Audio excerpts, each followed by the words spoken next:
네, 안녕하십니까. 2020년 7월 8일 이정훈입니다. 제가 몇 차례 문재인 정부, 문재인 대통령의 레임덕은 시작됐다라는 지적을 했습니다. 오늘은 깜냥도 아닌 것이 권력에 알랑대니 죽서서 개졌니, 개줬니, 이런 가사가 들어간 노래를 그 유명한 안치환 씨가 불렀습니다.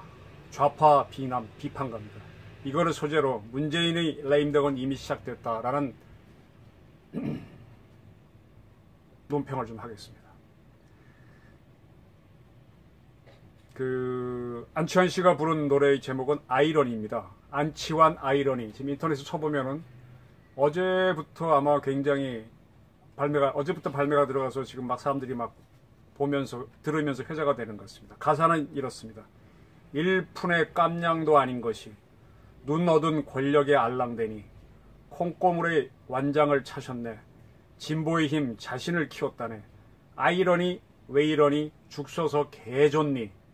아이러니 다 이러니 다를 게 없잖니. 꺼져라 기회주의자여. 재밌네요 가사가. 끼리끼리 모여 환장에 춤추네. 싸구려 천지 잡벅의 잔치뿐. 중독은 달콤해 멈출 수가 없어. 쩔어 사시네 서글픈 관종이여. 아이러니 왜 이러니 죽서서 개졌니. 아이러니 다 이러니 다를 게 없잖니. 꺼져라 기회주의자여. 그리고 다시 한번 아이러니 왜 이러니 죽서서 개졌니. 아이러니 다 이러니 다를 게 없잖니. 잘 가라 굿바이 기회주의자여. 이런 가사입니다.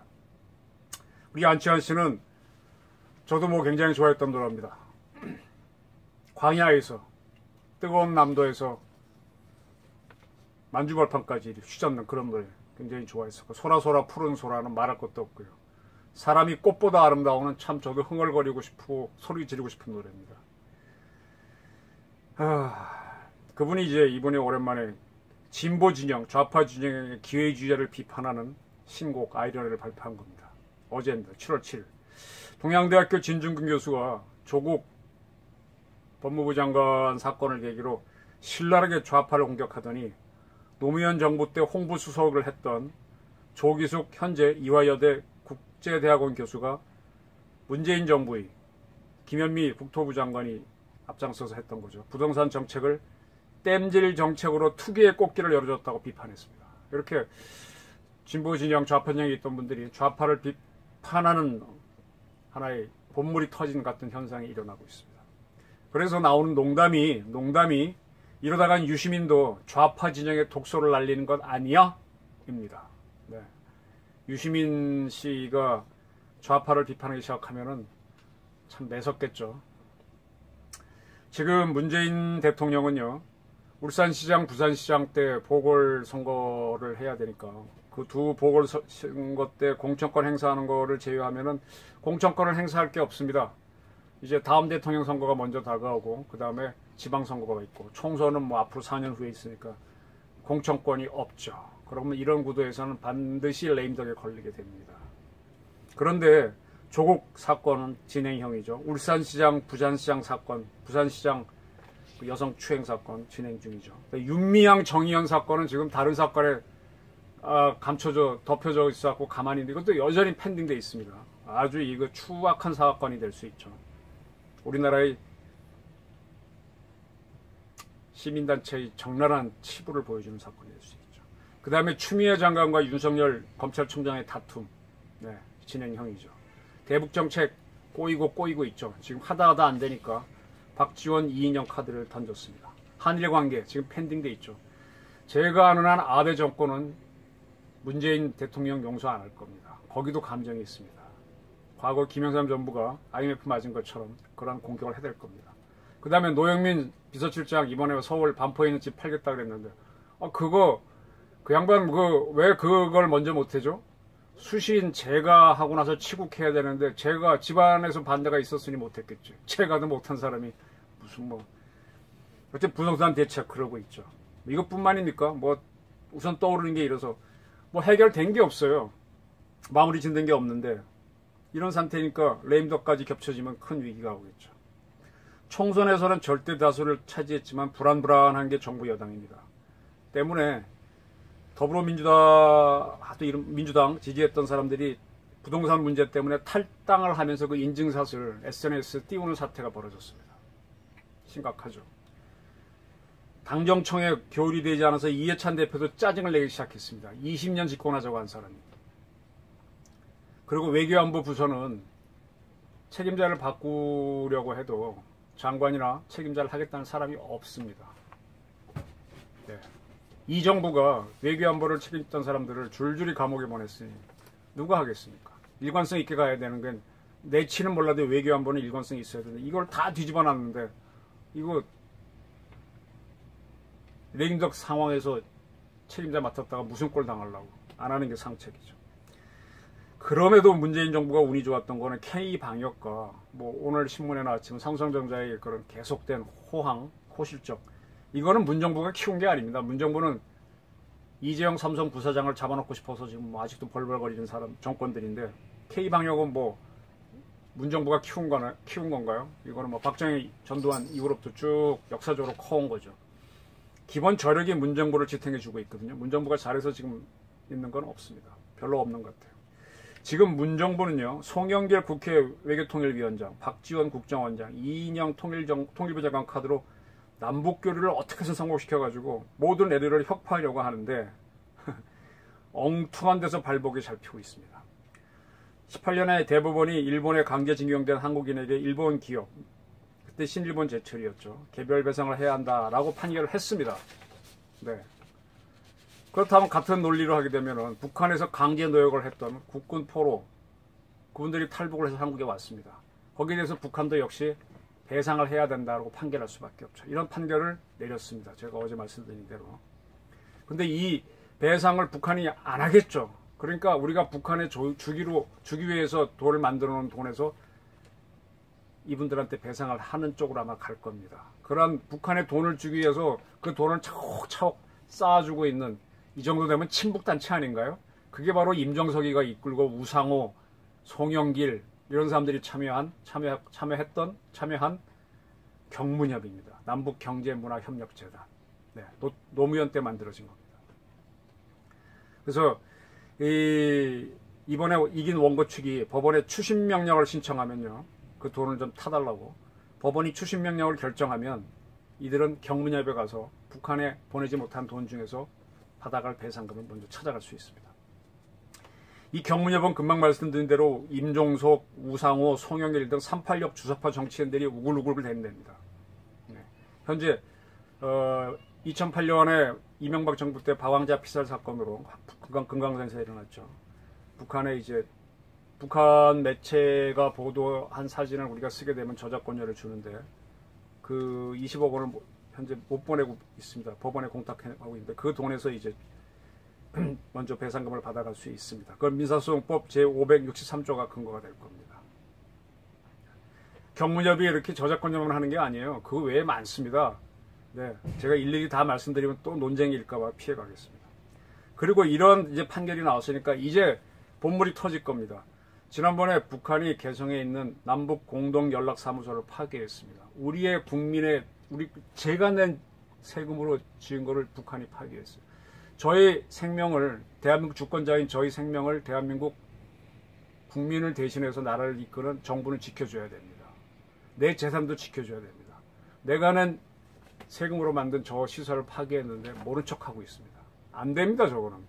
저기에 대해서 우리 국민들 중에 누군가가 북한에 배상을 청구해라 라고 재판을 걸어갖고 승소하게 되면 어떻게 할 겁니까? 그러면 아마 또 경문협에서 보관 중인 돈에서 공탁한 돈에서 빼내야 되겠죠. 네. 그렇게 하면 이제 앞으로 경문협이 어떤 단체가 이제 많이 밝혀질 겁니다. 그때 제가 하나하나 편승해서 좀 말씀드리겠습니다. 영화 내부자들, 저희같이 언론에 있는 사람들을 대단한 권력으로 표현한 권력의 뭐 원천이처럼 표현했는데 좋습니다. 근데 권력은요, 기본적으로 돈 따라가지, 돈과 같이 가지, 네, 언론은 곁다리입니다. 경문역에서 이사를 했던 사람이고, 19대 총선에서 민주통합당 서울 서초갑 후보로 출마했다가 낙선한 이혁진 전 옵티모 자산운용 대표 사건을 혹시 아십니까? 이때 공천을 받아서 서초갑에 나왔을 때 이혁진 씨는 이혼하신 모양이에요. 전처의 목을 조르고 폭행한 혐의가 있어서 1심에서 유죄를 선고받았는데 더불어민주당은 그를 서초갑에 전략 공천했었습니다. 그것도 좀 이상하죠. 이 옵티모 자산운용은요, 한 5천억대의 자산을 모아가지고 정부 산하기관이나 공공기관 매출 채권에 투자한다고 해놓고 실제로는 상장도 하지 않은 비상장 기업 회사채 등에 투자해서 5천억대의 피해를 일으킨 것으로 보입니다. 현재 이혁진 대표는 해외에 있습니다. 해외 도피했다고 단언할 수가 없어 그런데 해외에 있습니다. 라임 사태와 더불어 옵티모 자산운용 사건이 커지면요, 문정부에서 이루어진 부정을 드러내는 쌍끌이 사건이 될 수 있습니다. 이 사람이 경문협의 이사로 있었다는 것은 이 정부 실력자들과 연결되는 거죠. 과거 정몽헌 현대 회장이 자살하게 된 것도 대북 사업을 그 김대중 정부 실세랑 같이 하다 보니까 박지원 씨를 포함한 몇 사람들한테 뭐 150억을 줬니 안 줬니 그게 논란이 되다가 자살하시게 된 거죠. 자, 좌파 운동에 앞서서 어떤 자들이 좌파를 먼저 비판하고 나오는 모양새가 지금 벌어졌는데 이에 대해서 뭐 좌파 중에서도 머리 좋은 사람이 누가 그러대요. 좌파가 먼저 머리 좋은 사람이 먼저 눈치채고 나온 거 아니야. 그래서 저는 그랬습니다. 저는 거의 천재겠네요. 그랬습니다. 오세훈 전 서울시장이 안치환의 아이러니를 듣고라는 글에서 진정권 안치환이 있는 좌파가 부럽다. 뭐 그분은 그렇게 보셨어요. 네. 자, 문재인 대통령은 본인의 뜻과 상관없이 그를 지원해주는 세력이 원하는 것을 받아줘서 레임덕을 피하려고 하고 있습니다. 네. 박지원 씨하고는 상극인데 그분을 국정원장에 지명한다든지 또 뭐 386 주사파가 원하는 대로 한번 해보라고 이인영 씨를 통일부 장관에 지명한다든지 그런 식으로 자기가 통제하지 못하잖아요. 해보라고 하는 것들이 이제 그렇게 함으로 해서 이제 자기를 위기를 피하는데 글쎄 저는 하여간 현재까지는 문 대통령이 상당히 운이 좋았다고 봅니다. 근데 그 운이 앞으로 계속 이어질지 궁금합니다. 문 대통령이 매우 운이 좋은 사람이라면 김정은이 비핵화를 해버리거나 죽어버리거나 아니면 쿠데타를 당한다면은 문 대통령은 참 운이 좋은 사람. 운 좋은 사람 못 당하잖아요. 정주영 회장이 그렇게 YS가 현대를 흔들려고 하는데도 현대중공업, 현대자동차가 점점 잘 됐지 않습니까? 지금요. 근데 이러한 문 대통령이 대운을 부정할 수 없는 게 지금 평양에서는 지금 난립니다. 평양 주민들로 보이는 세력들이 김정은을 반대하는 삐라를 뿌리고 대자보를 붙이고 있습니다. 시끌시끌합니다. 근데 국정원과 통일부는 북한에서 벌어지는 일에 대해서 일체 정보를 밝히지 않고 있습니다. 근데 이러한 두 기관의 침묵과 그리고 경문협이라는 북한과의 통하는 단체를 흔들기 시작하는 법원의 판결이 조용히 북한의 숨통을 조이는 역할을 하고 있다고 저는 봅니다. 지금 통일부나 국정원에서 북한이 시끄럽다라고 보도해주면요. 이 경문협 같은 이런 단체들이 북한을 더 지원하자는 의견을 일으킵니다. 북한이 경착륙을 해야지 연착륙을 해야지 경착륙을 하면 대한민국도 망한다. 이런 논리를 일으킬 겁니다. 이게 93년도에 북한이 동일업 사태 이후에 북한도 붕괴하면 대한민국도 어려워진다. 그래서 북한을 지원하자. 경착륙, 연착륙 논쟁에 이르다가 연착륙으로 갔습니다. 대한민국 여론이. 그래서 북한이 핵 개발을 함에도 불구하고 제네바 합의가 이루어져도 불구하고 어떻게 하지 못하다가 북한에게 많은 기회를 줘서 북한이 결국 핵 개발을 하게 했습니다. 제가 그때 경착륙, 연착륙 문제를 보면서 북한은 붕괴하지 않을 것이다 이렇게 썼다는 게 제 연세대학교 대학원 석사학위 논문입니다. 그래서요, 지금 대한민국에는요, 여러 가지 명목으로 경문협도 이 저작권을 남한에서 받은 저작권료를 북한에 보내주는 거니까 북한에 돈 보내주는 빨대잖아요. 이런 기관들 많습니다. 각가지 명목으로 대한민국 정부 예산을 받아서 무슨 일을 한다고 해서 중국에 가서 제3국에 가서 북한 만나고 돈 주고 그렇게 해서 북한하고 뭐 해보려고. 옛날 같으면은 이 더불어민주당 세력들은 야당일 때는 이거를 북풍이라고 그랬습니다. 지금 북풍의 북태풍에 해당되는 것도 수없이 해왔습니다. 그래서 다음 정부에서 국정원 대공수사국은 국내법을 어기면서 북한의 송금한 기관과 개인을 조사해서 이 북태풍, 북풍을 밝혀야 됩니다. 과거 뭐 총풍, 북풍 뭐 참 별것도 아닌 거 키워갖고 장석주 씨를 그렇게 고문하고 했던 것이 국정원이었는데 반대로 한번 해야 됩니다. 돈을 준 거는요, 적과 내통한 겁니다. 북한은 어쨌든 적입니다. 그리고 지금 이들은 문 대통령을 보고, 문 대통령이 자기 뜻을 따라주니까 문 대통령을 자기를 대변하는 아바타로 활동하도록 하고 있는데, 과연 이들이 언제까지 문 대통령을 보호할 수 있을지 좀 궁금합니다. 네, 굉장히 궁금합니다. 문 대통령도 위기에 처하면은 나는 못해 할 수 있으니까요. 이번에 민노총이 노사경위원회 참여하겠다고 하자고 해놓고 지스로 지금 뭐 위원장 가는 거를 막고 하는 뭐 여러 가지 쇼를 하고 있는데, 이런 것들이 이제 쪼개짐의 시작이겠죠. 이걸 쭉 보면서 길이 아닌 것을 가면은 반드시 실패합니다. 정의가 아닌 것을 하게 되면 당합니다. 저는 안민석 의원이 쓴 책 이거를 좀 갖고 있어요. 끝나지 않은 전쟁.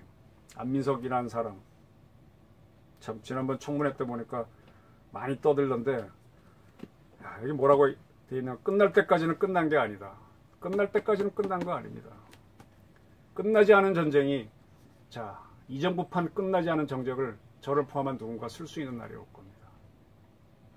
박근혜 탄핵에서부터 촛불 시위, 그 다음에 벌어진 이 정부의 적폐청산, 그리고 마구 질주한 남북 교류가 어떠한 것이었고 어떤 돈줄을 갖고 한 것인지를 추적하는 끝나지 않은 전쟁을 해야 될 날이 올 겁니다.